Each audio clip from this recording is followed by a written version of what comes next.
Welcome to what I hope will be the first of many opportunities for us to communicate together. We've heard from you of your caring for Yeshiva University, your concerns and your questions, particularly about our financial, our educational, and our operational issues. And we've been dealing with them a great deal and communicating with you about them less than a great deal. We think the time has come to redress that, and we hope to address many of them today using this vehicle and to share with you our vision of the future, and it's a bright one at Yeshiva University.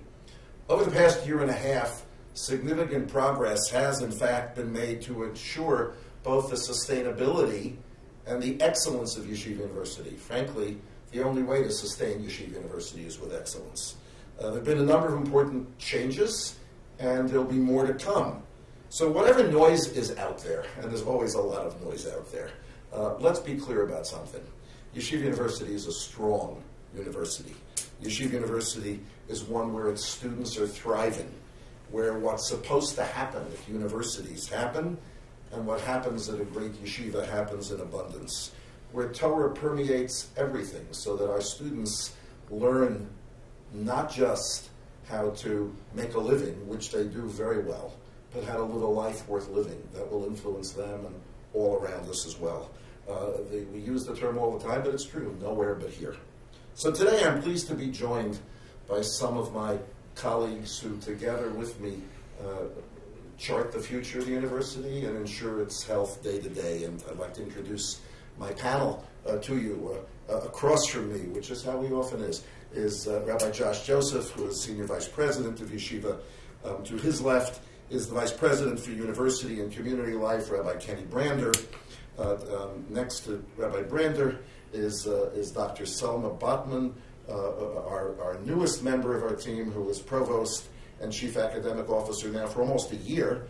And right at my side, where I think I need him always, is our Vice President for Legal Affairs and General Counsel of the University, Avi Lauer.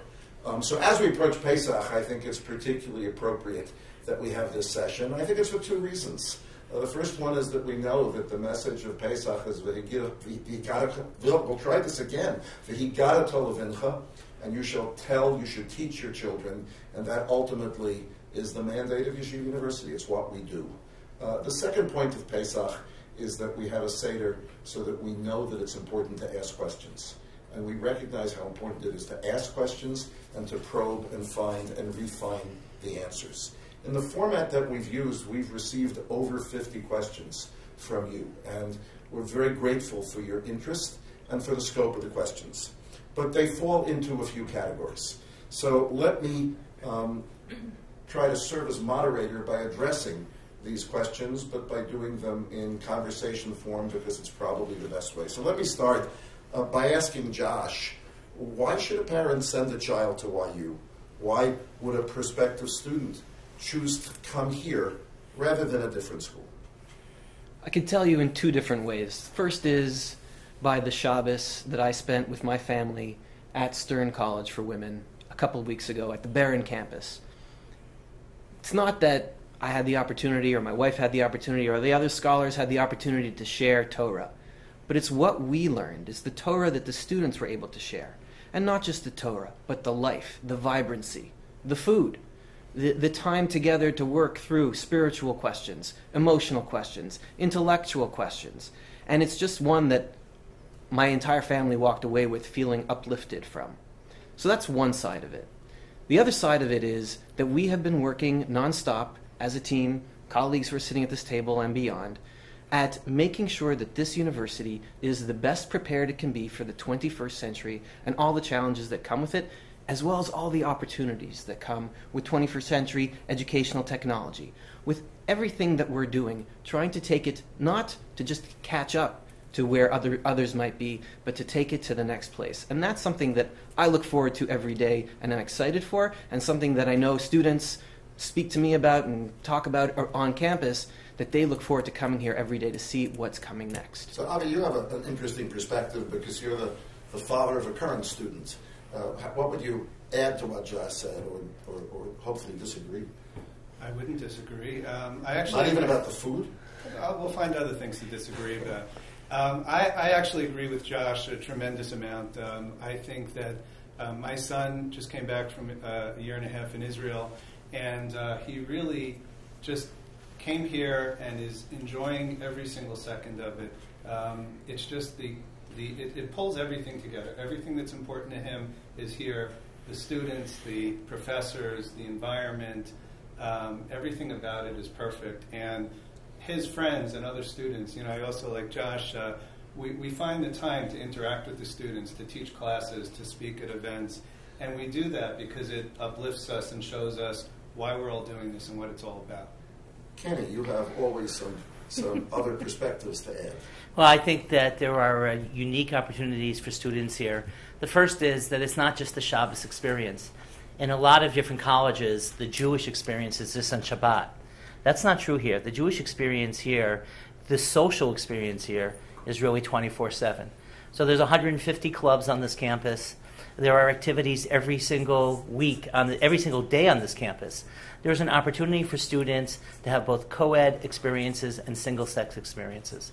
So they not only learn about how to make a life for themselves, they actually are able to experience. Yeah, it's interesting. I always get questions about what Shabbat is like on the Barron campus, on the Wolf campus, single-sex, co-ed, and we have lots of things to say about it. But I also turn to parents and prospective students and say, okay, tell me about Thursday on the campus that you're thinking about, and let me tell you about Thursday at Yeshiva University. Well, on Thursday, you'll have hundreds of young men and young women going between the campuses. You'll have at least 20 programs that are student-driven programs. So in addition to the fact that the gym will be open till 2 a.m. as it is every single night, or on the Barron campus with people in it, with people in it, because the rigorous schedule allows them to also have fun time. And as well as on the Barron campus, there's actually 4 different fitness centers that are open 24/6 for our students. So not only are we training our students to value a certain life, that they're able to engage in society through the prism of Jewish values, not only are we doing exceptional work in placement, but our students are having a wonderful experiential experience on this campus. So Selman, you've been provost both at the University of Massachusetts and at City University of New York. What differentiates YU, and not just we've heard about quality of life and the totality, but you're our lead academic. Okay, what differentiates Yeshiva University? So I've now been with Yeshiva close to a year. I came here because I wanted to be part of a community of people who have values and ethics. And what I'm proud to say is that we have a faculty who care deeply about students. So student success is a priority, and they wish to launch students into the next phase of their lives. Is that different than the other places you're What's different here is that we are a university and a community. And so we're more than a university. We're a network of people who have many common views. But what is different here is that people are able to combine different parts of their lives. They're not compartmentalized into faith, education, activity. Everything is combined into one.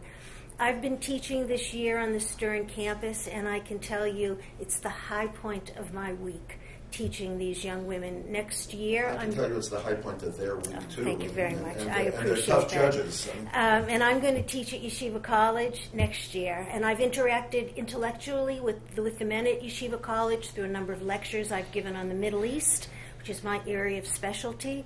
And they are smart, perceptive, self-assured, willing to learn, and so it's a marvelous experience for an instructor.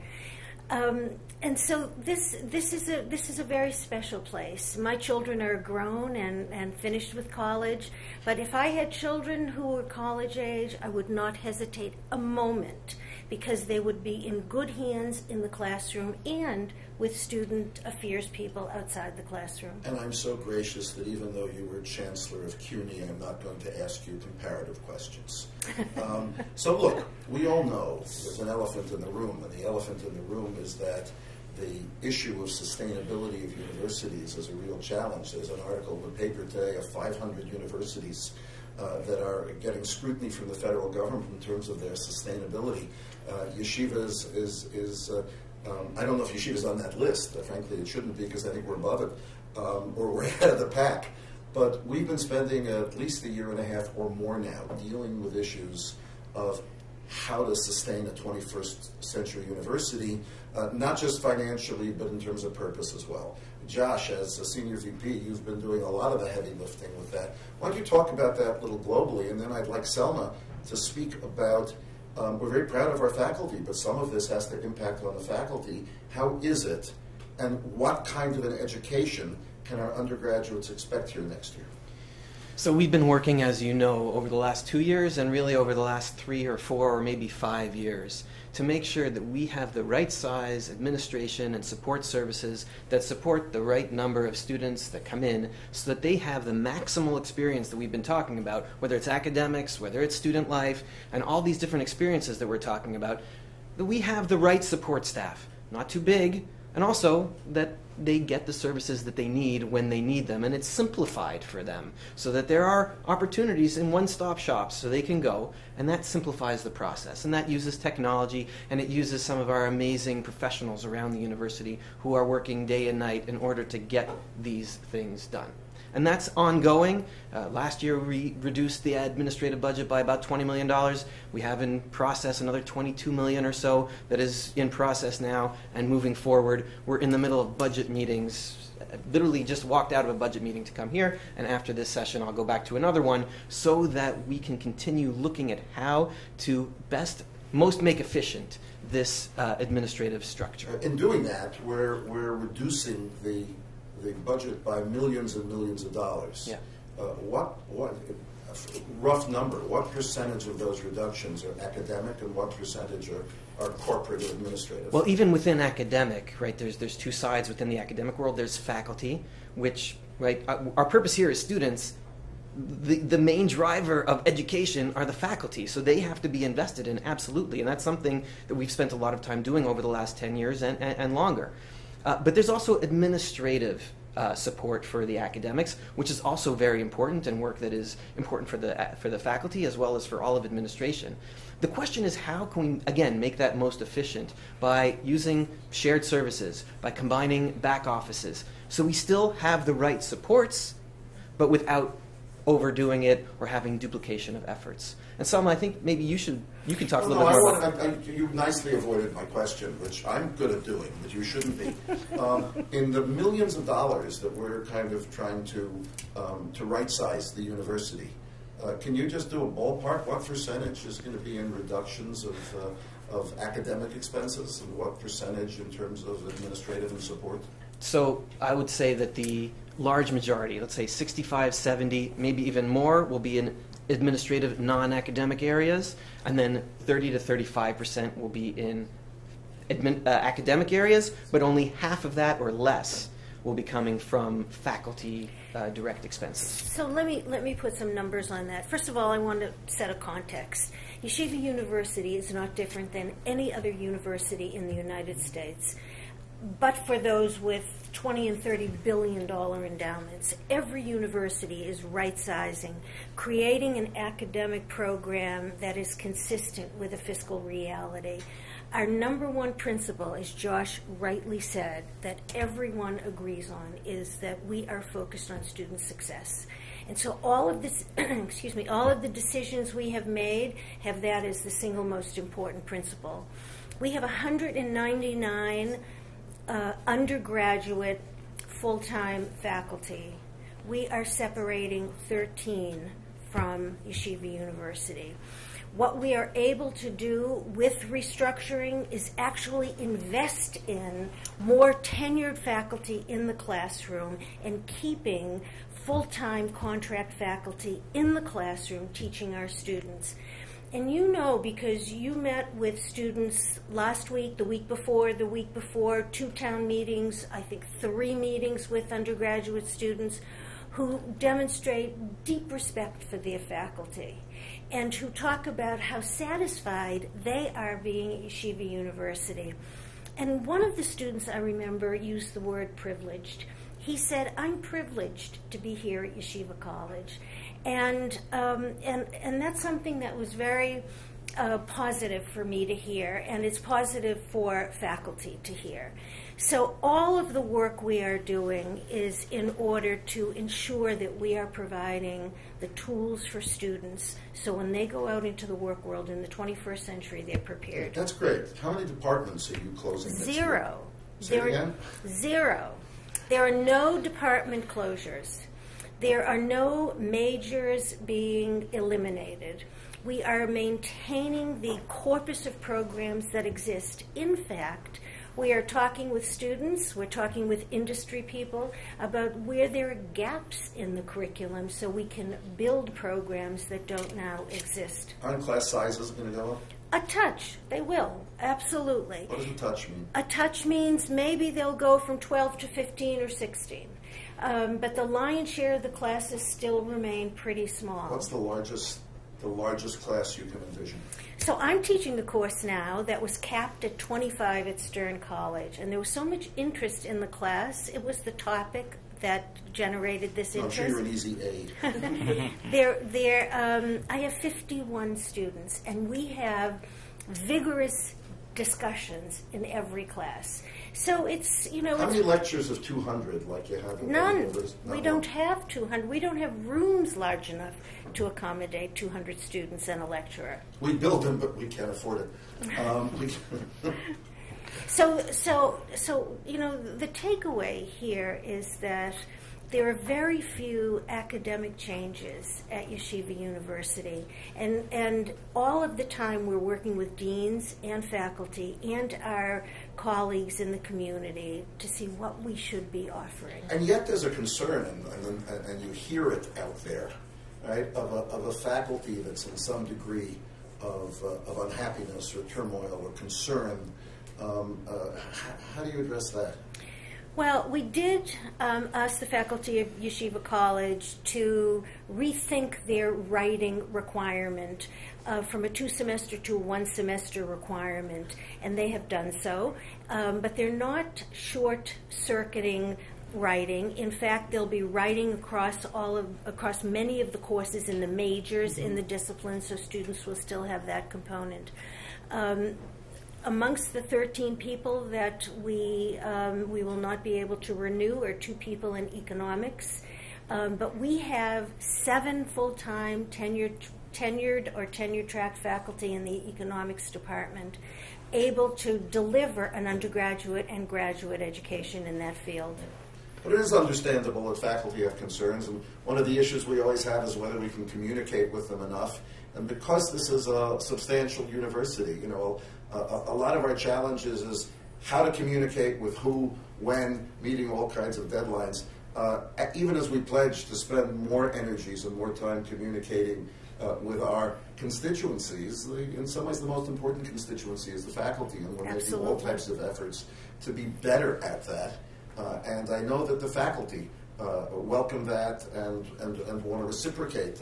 They've been involved with Josh in the planning process for a good several years. And I have to tell you that we just sent out a few hundred acceptances to the university, to the undergraduate school, and there was a few dozen faculty members who reached out to us and said, we want to call those students and tell them about the privilege of going to Yeshiva University. So it's a tribute to our faculty. That's good. Let's turn to students coming. I mean, among your portfolios are oversight of our recruitment efforts and the like. Attending a top university like YU still requires an enormous investment. An enormous investment, any way you put it, by parents and by the school. Is Yeshiva University affordable? How can a family with multiple children, multiple tuitions, keep Yeshiva University as their first choice when there are cheaper alternatives out there? I think this is a question that we all reflect upon and think about, both as a parent as well as people involved with Yeshiva University. First of all, it's important just to state from the outset that Yeshiva University gives institutional aid for both need and merit-based scholarships in the area of $47 million a year.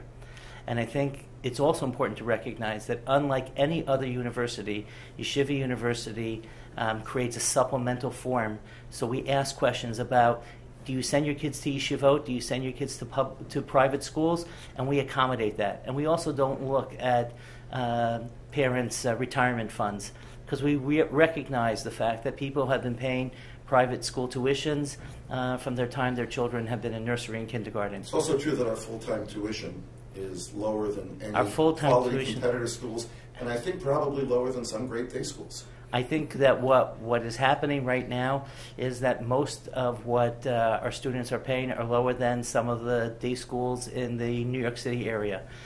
And I just want to make the pledge to everyone listening that if anyone knows somebody that wants to come to Yeshiva University and really wants to come and feels that finances are an obstacle, brander@yu.edu. All they have to do is just reach out. And How much will you give them? we will give them everything that is appropriate for Yeshiva University to give them, but we will also make people recognize the fact that to have a dual education with an unbelievable student experience costs, especially when our placement rates are twice the national average when it comes to medical school. At Stern College, I think this is 3 years in a row running that every single student who applied to dental school has gotten in. There's 46 of our students who were accepted to the top 4 accounting firms last year alone. The bottom line is it's a special place, and people should be willing to pay for it, and we're there to help them. Look, we have a challenge. We have a challenge because different than many other schools, we are and will be on 2 separate campuses. We offer every student a dual curriculum in an environment that's much more than just a dual curriculum. It's a holistic environment. We have one of the lowest private school, quality private school tuitions. We have a small niche market for our undergraduates, and we have a humongous discount rate. So the sustainability really depends on doing it as well and as smart as we can and counting on enormous philanthropic aid and other kinds of help. So part of that, there are 2 questions I really want to ask, and one's to you and one's to you, Selma. But let me go to you first because it's really a larger question. So affordability is one thing. The Jewishness is a central thing.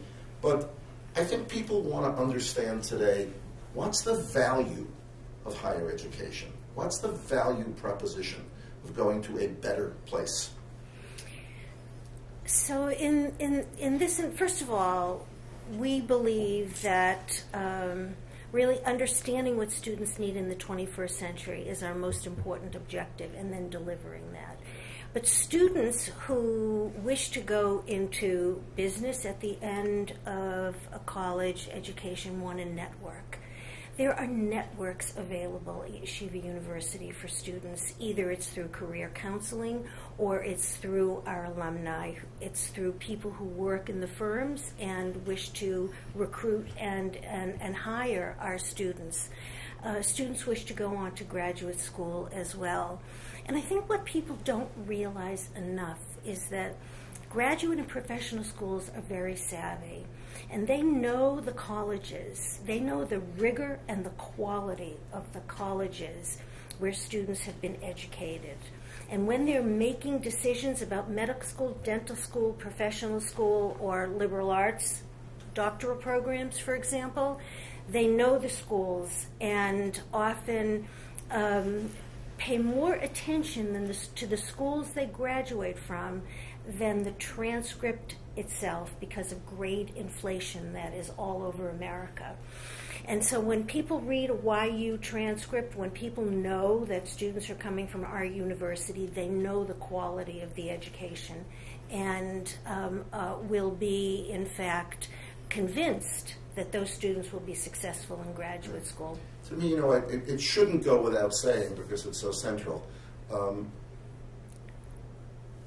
But the Rosh Yeshiva at YU, the learning at Yeshiva, the immersion in Jewish thought and Jewish ideas, the academic Jewish studies that students engage in, is truly nowhere but here. And you can't think about the experience without thinking about that immersion. And I think that's really extraordinary. But going to flip a little bit. Avi, you had the black hair at the beginning of 2 years ago. There's so much you've been doing in terms of the legal health of the university, but you've really played lead for us in the fact that 2/3 of our deficit annually is generated.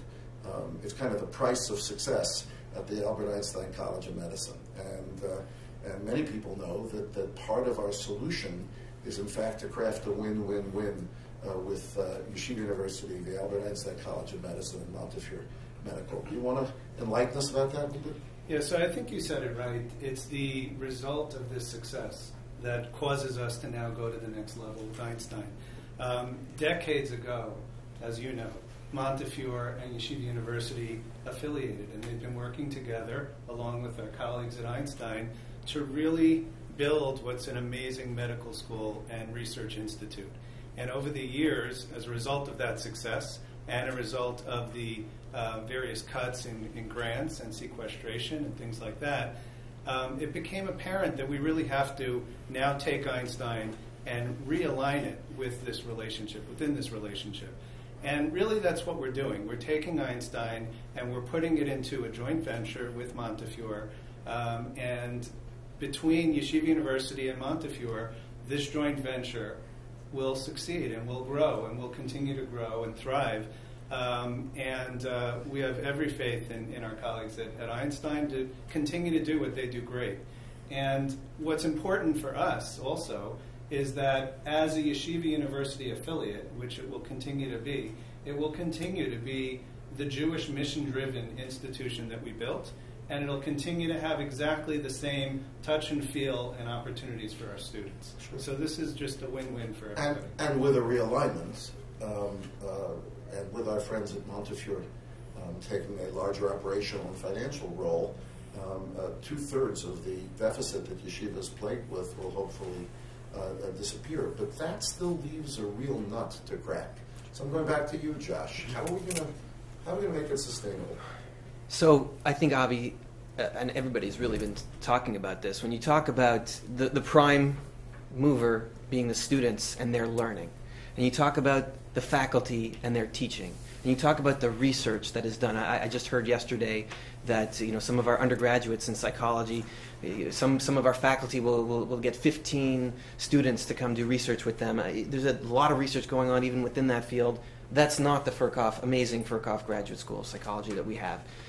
You talk about all of this activity that's going on, and as you say, you're still left with a $50 million deficit, thereabouts.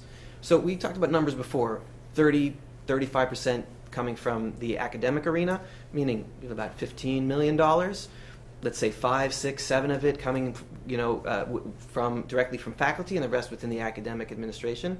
And then the rest of it is coming from the nuts and bolts of how we run buildings, which buildings we run, who is sitting where, how do we greet people, how do we answer phones, using technology, not just for educational purposes, but we've moved to a system that's been talked about in the last number of years, the banner system, the IT and services, and different kinds of systems, software, and so on and so forth, that goes to the next place that allows for streamlined functioning of the university. And that's going to close the gap completely? That is going to close the gap to a point.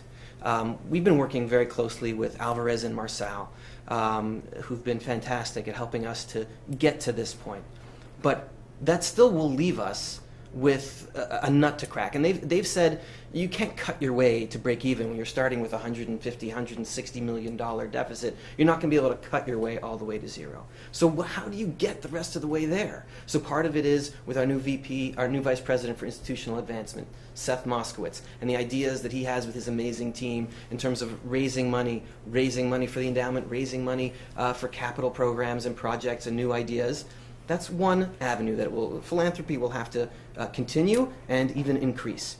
But the other are some really exciting new programs, new projects that we're working on getting launched, such as YU Global, which will both create efficiencies at all the undergraduate schools as well as graduate schools. And, for example, in our summer school, a number of the courses will be online, and maybe someone you can talk to that a little bit more. But also by creating revenue opportunities around the globe, and that's why we call it YU Global, creating revenue opportunities that some of the, quote, Torah that is Yeshiva University, some of our incredible expertise. It could be Furkauf, it could be Cardozo and intellectual property, it could be It could be an undergraduate with Sims, with our master's in accounting, with an MBA program. It could be with our Torah and our academic Jewish studies that you spoke about before. This is a good point for me to jump in and say if each of our alumni would, who are, I'm sure, committed to giving 10% of their earnings every year to charity, would simply say that 1 out of the top 5 benefactions that they give from their 10% would be Yeshiva University, what a difference that would make. But I hear what you're saying about revenue. I don't know how many people are aware of this initiative called YU Global, in addition to new masters and others that we're coming up with. Selma, talk to us about YU Global. So YU Global is very exciting. It is an online unit within Yeshiva University, and it has 2 different missions. The first is to provide training to faculty who wish to convert their face-to-face courses to an online format, which allows for an amazing array of online tools to be introduced into classroom learning. And the second is to create fully online programs, like Josh said, an MBA, a Master of Marketing. We are launching in May 4 certificates. They are computer-based certificates. If you want to go on YU Global online, you'll be able to see them. They're exciting because they are work-based related, so people who need skills can take these certificate courses and build their skills. We were just invited to participate in Coursera, which is an online operation that has literally tens of millions of viewers and students. And we are in very good company amongst the most prestigious and selective universities in America. Why are they interested in Yeshiva University? Because of the quality of our faculty. Coursera is looking at specializations at universities across America, and they are looking at our academic Jewish and Torah faculty who would be able to provide courses that nobody else in the country will be able to offer. One of the things that's exciting, and I think all of our stakeholders should know, is that in building an initiative like YU Global, we haven't looked to other sources of income within the university and robbed from Peter to pay Paul. But thank God, some of our leadership, and I have to say that our lay leadership has been extraordinarily invested. We have a very engaged board.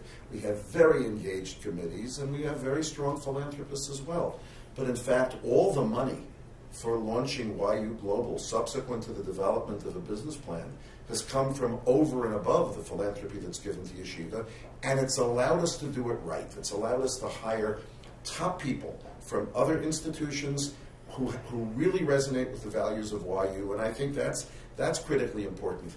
Kenny, in doing all of this, of course, there's been a lot of pressure that says so much of what I've wanted for the last decade and more has been for YU to be a university without walls, and for us to recognize a town-gown synergy with the town being the entire Jewish community. Now, you've been guilty of a lot of that in terms of the construction of the Center for the Jewish Future and other programs. Certainly, as we are trying to right-size the university, we almost first right-size it on your head and on that of Yaakov Glasser, who's your successor there. Talk to us about, from your perspective, how YU is, in fact, a town-gown enterprise and how it has to remain that way. Well, I think it's important that we recognize the fact that that town-gown relationship is what makes Yeshiva University unique, one of the things that makes Yeshiva University unique. And under your leadership, we've been able to convene the resources of both the Torah faculty, the Rosh Yeshiva first and foremost, and other faculty to be able to share the Torah of Yeshiva University around the Jewish world. So when it comes to, for example, YU Torah, which didn't exist when you became president, now has 120,000 visitors a month. The Holiday to Go, 25,000 copies for Passover, and as of this morning, 5,000 downloads. A YU Empowerment Series with one of our faculty, Jonathan Sachs, Sir Lord Jonathan Sachs, has 2,000 people within the past week of conversations with him. And that's not as important as what we're doing with placing educators and 50 rabbis that we'll be placing this year. But we also have to realize that that relationship with communities allows us not only to have friends, but also freshmen and funds.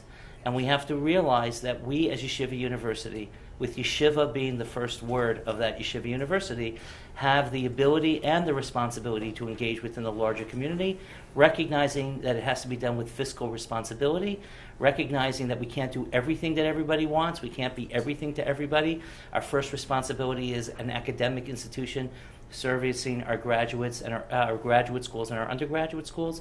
But we believe that this relationship with community makes us unique and is a tribute to our students as well as our faculty and empowers community. It's one of the reasons we are bringing back the Champions Gate program, but doing it as a mission so that people will be coming to have a fabulous communal experience, but also support Yeshiva University. And as you stated before, with the board, there were 2 members of the board who believed in Champions Gate, so above and beyond their normal and regular, very generous gifts, they have given additional gifts to make sure the Champions Gate has Josh, you want to add fundraising. something?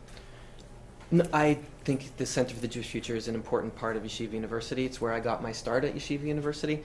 But we should also understand that as part of the right-sizing efforts that we're talking about, the budget of the Center for the Jewish Future has been cut literally in half. Yeah, I mean, when you're not on your day job, you've been incredibly active, being president of synagogues and president of day schools. You spend a lot of time out in the public. Your picture of the wholeness of yeshiva and its role in the Jewish world. So I come from a large Jewish community, but I've seen it even in small Jewish communities and mid-sized Jewish communities around the country and around the world, where we say we have no walls, but literally we have no walls. I challenge any of us to find a Jewish community that doesn't have a local rabbi or principal or educator or a lay leader who is the backbone of that community. And in some communities like mine, it's virtually all of the leadership within the community. So one of the things we do also is we provide this support system for those communities. We not only put out the people, the educators and the rabbis and the lay leaders, but we also provide the ongoing support for these communities. So on a weekly basis, my office is called upon by communities who don't have general counsels to help them with situations. And on a daily basis, various other departments within the university do that. We're proactive if there's a school that has issues or wants training on issues like abuse and other things. We are there for them. I spent last Shabbos in Memphis, which is a wonderful community. It's a wonderful community, and it's very clear to them and to us that there is a symbiotic relationship with Memphis that's critical to both of us, but certainly critical to the Memphis community. We currently have a majority of the graduates of their day school are at yeshiva, and there are, I think, 12 of them. Of those 12, we provide $240,000 a year of financial aid to them, and that's what we're supposed to do. But I must tell you, when I come there, I feel better because I see a community that we're contributors to. So look, ladies and gentlemen, we've had, any of you want to say something else before I do my wrap-up? I would just say that it's a badge of honor for Yeshiva University to be indispensable to the community, and we will continue to do that. Good. So look, finally a question for me, and some of you have asked this, and it's the right one, and the question goes like this. Why should we trust you? Why should the community believe that you're leading it properly and that YU's on the right track? It's a fair question. And here's the answer I can give you. Every decision that I've made in 12 years hasn't been right. Thank God, I believe more of them have been than have not been. And I'm responsible for all of them, whether made by me or not. But I think you have to look at Yeshiva University and say, what have we built? What's here? What's here for the 21st century? How are we embracing the 21st century? Look at Yeshiva's place as an academic institution. Look at Yeshiva struggling to survive, which is what we have done as a community for millennia, except we want more than survival. We need to thrive, and we're doing that. And quality remains number one. We're struggling with you to be able to do that and do that well. I was just with, as Selma said, bunches of students. I also teach, and I love being with students.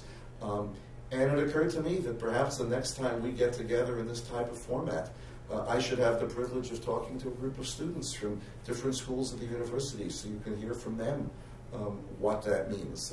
More important than that, come visit. There's nothing like being here that gives you a sense of things. So look, you're very busy. It's before Pesach. You all have your careers and professions. We too. So we thank you for spending this time with us, and we look forward to your feedback. It's critical that we continue to exchange information, to exchange ideas. I'll be sending you an update on our roadmap for sustainable excellence a little bit later this week with some more details.